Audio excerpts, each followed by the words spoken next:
Hello, everybody, and welcome to Tending to Change. I'm your host, Jenny Juarez. I'm so glad you're here today because if you're listening, then I know that you need to hear this message right now, too. You see, today's episode is a teaching, but it's also just a reminder that it's okay to rest. I mean, I don't know if you ascribe to astrology or if you pay attention to it. But we've been in eclipse season for the past couple weeks, and we have an annular solar eclipse coming up this Wednesday. And the energy has been very unstable.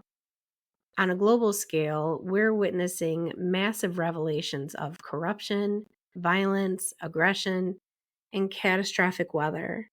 But I'm willing to bet that if you even just take stock of your own life or the lives of the people you care about, you'll notice that it's not been a very easy month.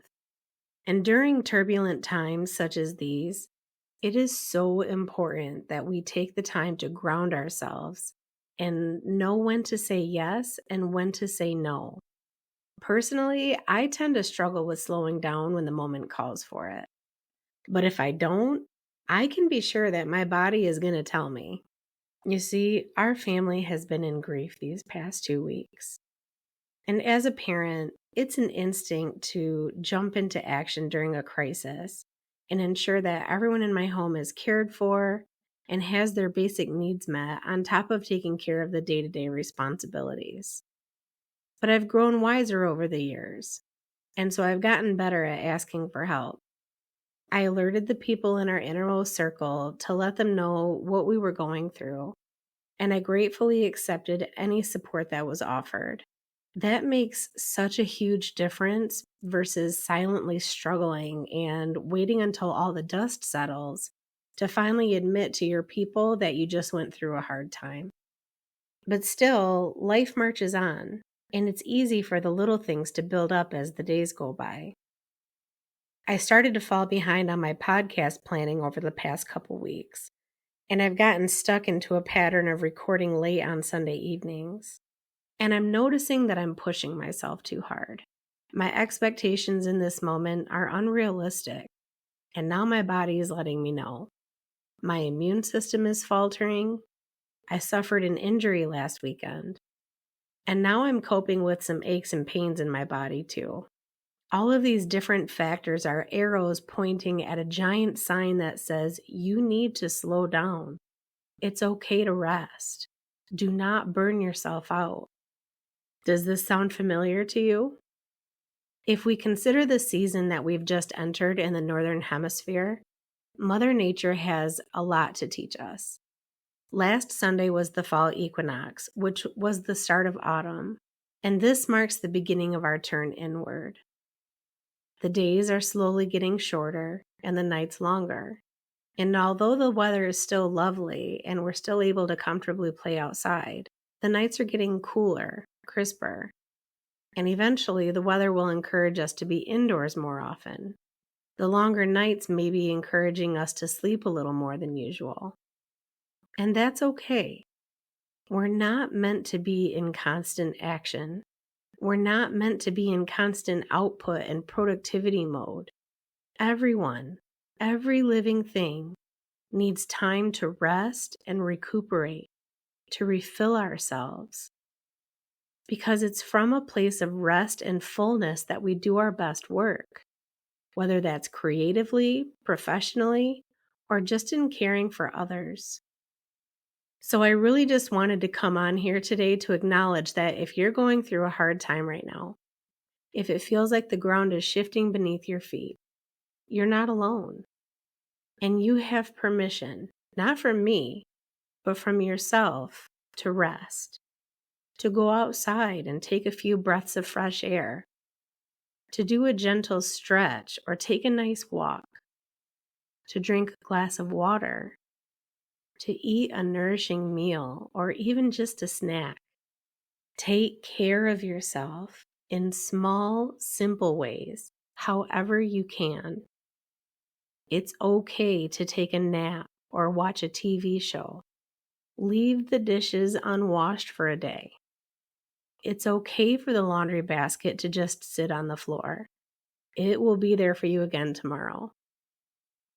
In fact, you may notice that a paradox occurs.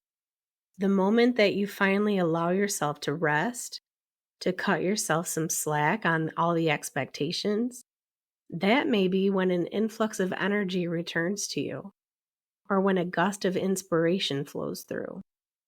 And I know it might seem hypocritical because just a few weeks ago, I was talking on the show about the importance of making a vow and sticking to it no matter what. But that's the thing about the paradoxical nature of life. More than one thing can be true at the same time. And it is important to make a vow, a commitment, and to stick to it no matter what.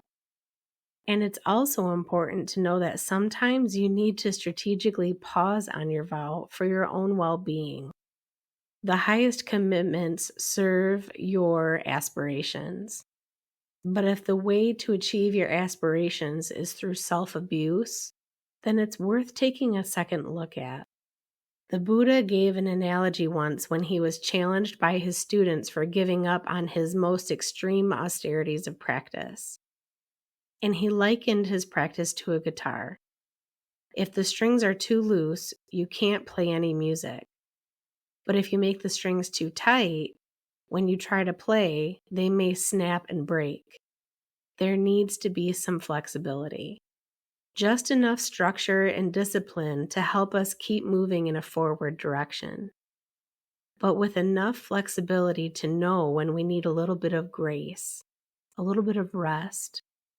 So if this resonates to you, and you have been lighting the candle from both ends, striving hard to reach unrealistic goals, finding yourself fighting off a cold and showing up to work anyway, skipping meals to try to get important projects done, this is your sign to slow it down. There's always tomorrow or next week. It's okay. So we'll end today with just a simple practice of Ujjayi Pranayama. This triumphantly rising breath is a traditional yogic breath of breathing in and out the nose, finding a rhythm and a pace that feels comfortable to you. Letting the lengths of your inhale match the lengths of your exhale. And with a slight toning to the throat so that you hear the sound of the breath as it comes in and it goes out. Almost like the sound you'd make if you were trying to fog a mirror or a window.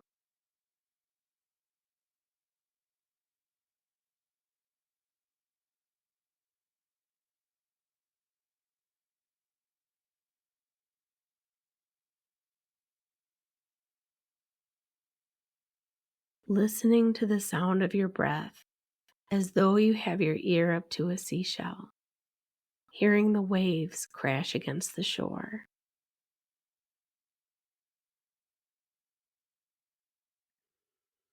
To quote my teacher Benji, what I have is enough. Who I am is enough.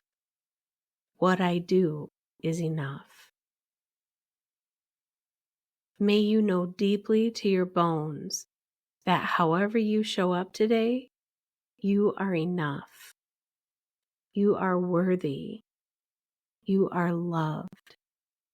And I'm sending you so much love and tenderness as you go into this week.